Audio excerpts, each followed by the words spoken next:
Hey, you guys. So this week we are going to read this story again. You guys remember this book? The Boy Who Harnessed the Wind. Now, you heard Miss Jackie read this story. I think I've read it in our classroom before. So this is a story you guys should be pretty familiar with. And some of you even read it last school year. We read this in Miss Tasha's family last year. Some of you were even here for that. So this is a story you should be very familiar with. Because you know it so well, you are going to be able to really understand what this boy did. And we're going to be using this story as sort of a inspiration for us to solve a problem in the next couple weeks. Because the boy in this story, he solved a problem for his village. And you guys are going to be solving a problem too. So let's listen to it one more time. The Boy Who Harnessed the Wind.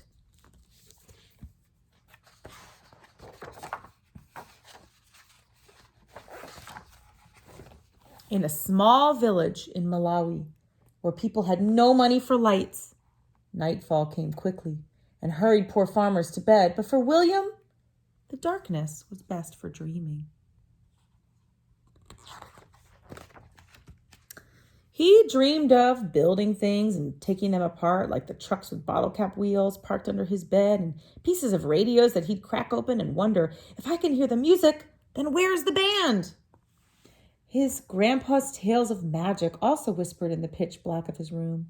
Witch planes passed through the window while ghost dancers twirled around the room as if 100 men were inside their bodies.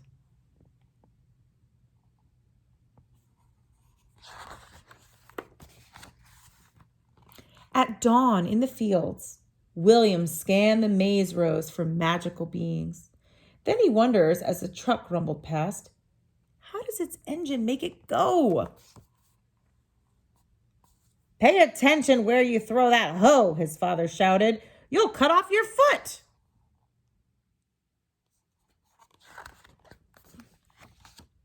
For all its power over dancers and flying things, magic could not bring the rain. Without water, the sun rose angry each morning and scorched the fields, turning the maize into dust. The maize is corn. Without food, Malawi began to starve. We really needed that rain. Soon, William's father gathered the children and said, from now on, we eat only one meal per day. Make it last. In the evenings, they sat around the lantern and they ate their handful, watching hungry people pass like spirits along the roads. Money also disappeared with the rain. Pepani, his father said, I am sorry. You will have to drop out of school. Now William stood on the road and watched the lucky students pass, alone with the monster in his belly and the lump in his throat. For weeks he sulked under the mango tree, until he remembered the library down the road, a gift from the Americans. It's because William, he loved learning. He wanted to go to school. He found science books filled with brilliant pictures. With his English dictionary close by, William put together how engines moved those big trucks and how radios pulled their music from the sky. But the greatest picture of all was a machine taller than the tallest tree with blades like a fan. Slowly he built the sentence.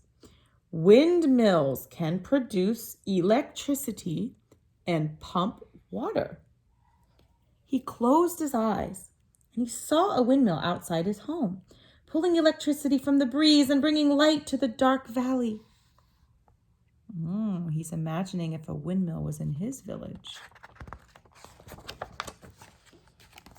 He saw the machine drawing cool water from the ground, setting it gushing through the thirsty fields, turning the maize tall and green. Even when farmers' prayers for rain went unanswered, this windmill was more than a machine.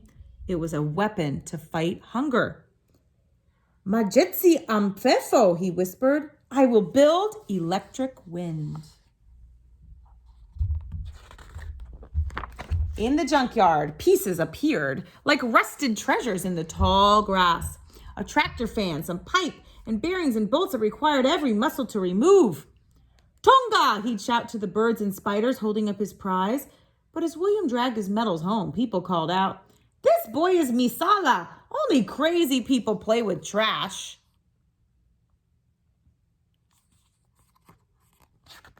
That kind of reminds me of when Noah was building his ark in the Bible and all the people thought he was crazy too.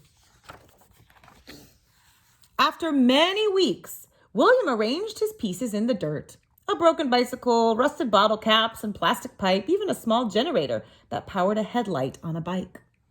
For 3 days, he bolted, banged, and tinkered while chickens squawked and dogs barked and neighbors shook their heads saying, "What's Misala doing now?"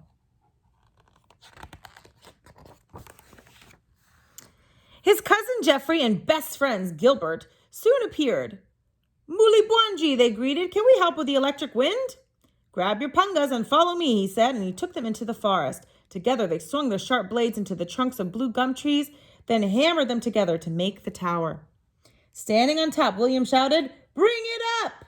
While the boys tugged and heaved, a crowd gathered below and gazed at the strange machine that now leaned and wobbled like a clumsy giraffe. Some giggled, others teased, but William waited for the wind.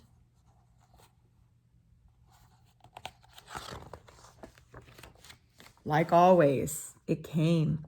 First a breeze, then a gusting gale. The tower swayed and the blades spun around.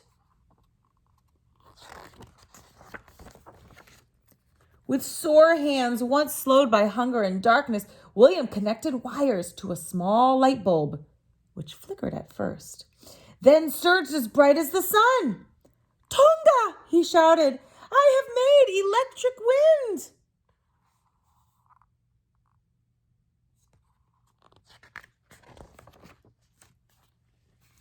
"Wachita bueno," a man yelled. "Well done!"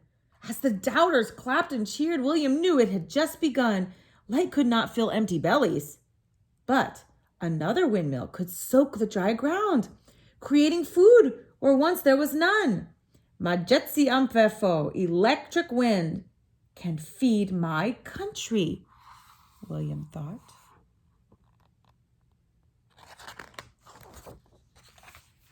And that was the strongest magic of all. Wow, so looks like the country then started building more windmills. And remember, some of these windmills, these wind powers, they pumped water up from the ground. Some created electricity and power. And you can also make a water pump with them. So it looks like the water was helping the corn grow. And here you can see a picture of real William up there on top of his real windmill that he'd made. So what I want you guys to think about as you're doing your special project in the next couple weeks is think about William, right? Think about what he did. He had to do some research, right, to figure out how to make this, to even know it existed. He did a little research, but then he started using what he had. He recycled a lot of junk and stuff that he found, right, to make this. But the very first thing he had to do was he had to figure out what the main problem in his village was. And he realized that the problem was they had no water. The problem wasn't that magic wasn't working. He realized the problem was they needed water. And so he decided to solve that problem, and he researched a way to solve it. So I want you guys to think about this week as you are going to pick your own problem to solve for your family or your neighborhood or your city or maybe even the whole world. All right, so have fun figuring that out. Bye.